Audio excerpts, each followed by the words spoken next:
911, what's your emergency? There's a car off the road on Route 112. Looks like it crashed into a snowbank. No one's inside. That was the call that began one of America's most haunting missing persons cases. On a quiet February night in 2004, a young woman named Maura Murray disappeared into the shadows of rural New Hampshire.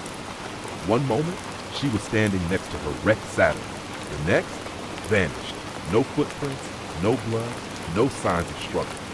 And for the past 2 decades, what really happened to Maura has remained one of the most baffling cold cases in modern history. Cue the slow build of eerie music.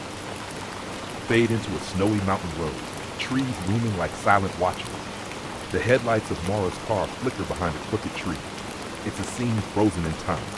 But to understand that moment, where she was, what she was running from, you need to go back. Back to the beginning. Because Maura's story isn't just a disappearance. It's a trail of secrets, panic, and a descent into something darker. Why did she empty her bank account before leaving? Why did she email her professor saying there was a death in the family when there wasn't?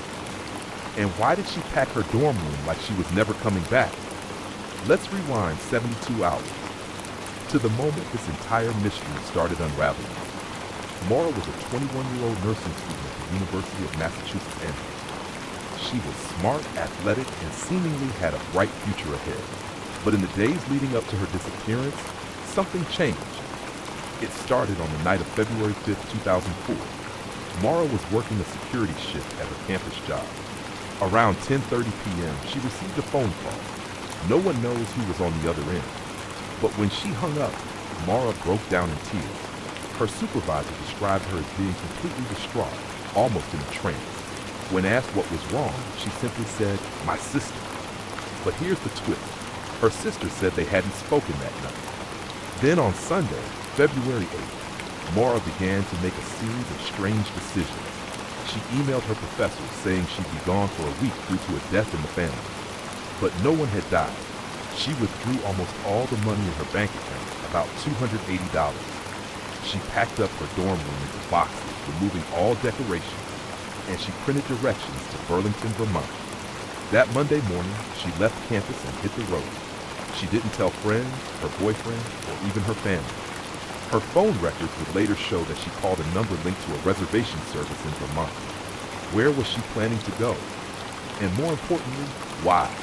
The answers might lie on Route 112. Around 7:27 p.m. on February 9th, Maura's black 1996 Saturn careened off the road in Haverhill, New Hampshire. The car hit a tree, causing damage to the front end, but the airbags deployed. Inside the vehicle, a box of wine had spilled across the seats. A rag was stuffed into the tailpipe, a disturbing detail no one could explain. A nearby resident, Butch Atfield, a school bus driver, saw the accident and pulled over. He spoke briefly with Maura. She seemed shaken, but told him she had already called AAA. But Butch noticed something strange. There was no cell service in the area. It's likely she never called anyone at all. Butch offered help, but Maura declined.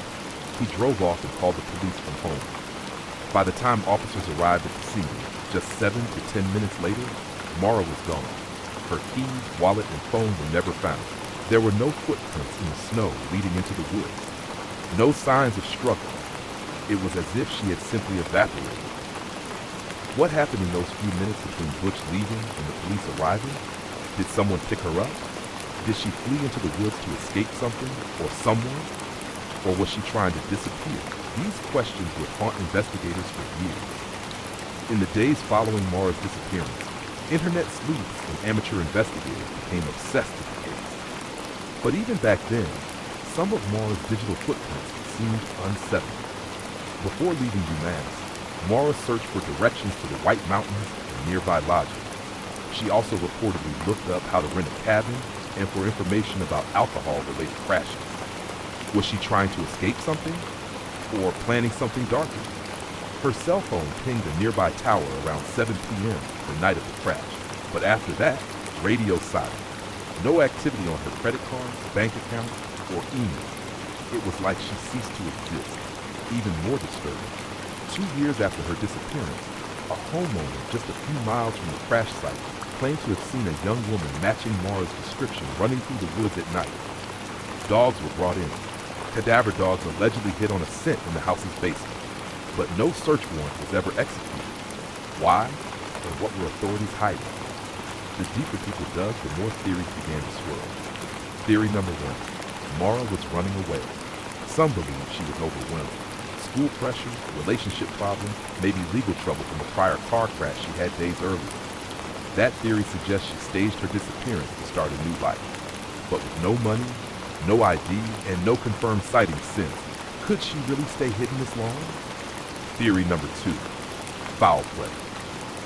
Many believe Maura was picked up by a stranger after the crash. Serial killers were operating in New England at the time. One of the most talked about theories points to a man living near the crash site with a criminal record and suspicious behavior. Theory number three, suicide. While Maura had no documented history of mental illness, the stress she was under has led some to wonder if she took her own life in the wilderness. Each theory has its believers and its holders, but to this day, no solid leads have confirmed any of them. And then, there's the red truck. Multiple witnesses in the area reported seeing a red truck near the crash scene that night. Some even claimed to see it circling the area before Maura's crash. One man said he saw the truck parked nose to nose with Maura's car, as if someone had blocked her in. Others claimed the truck had Massachusetts plates, but it was never found, and police have been vague about whether they followed up on the lead. Over the years, disturbing tips have poured in. In 2006, a rusty knife was mailed to authorities. The sender claimed it had belonged to someone who may have killed Maura. The blade allegedly had blood on it. DNA testing was inconclusive. Even Maura's own family started receiving cryptic messages. Online trolls sent photos claiming to be of Maura tied up or in a shallow grave. None of them were real, but they added to the psychological torment. In 2012, human bones were found near Loon Mountain, a place Maura was believed to be headed, but testing ruled them out. Where was she? Maura's father, Fred Murray, has been relentless in the search for his daughter. He's appeared in dozens of interviews, hounded investigators, and even hired private detectives. His belief that Maura was taken and is no longer alive. Fred has long accused the local police department of mishandling the case. From failing to search nearby properties to ignoring tips, he believes they didn't take the case seriously in the critical early hours. The family also believes there was more to Maura's final days than anyone knows. Was she scared? Was she meeting someone? Her boyfriend at the time, Bill Rausch, has remained a shadowy figure in online discussion. Though he was ruled out as a suspect, some believe there are parts of his story that don't add up.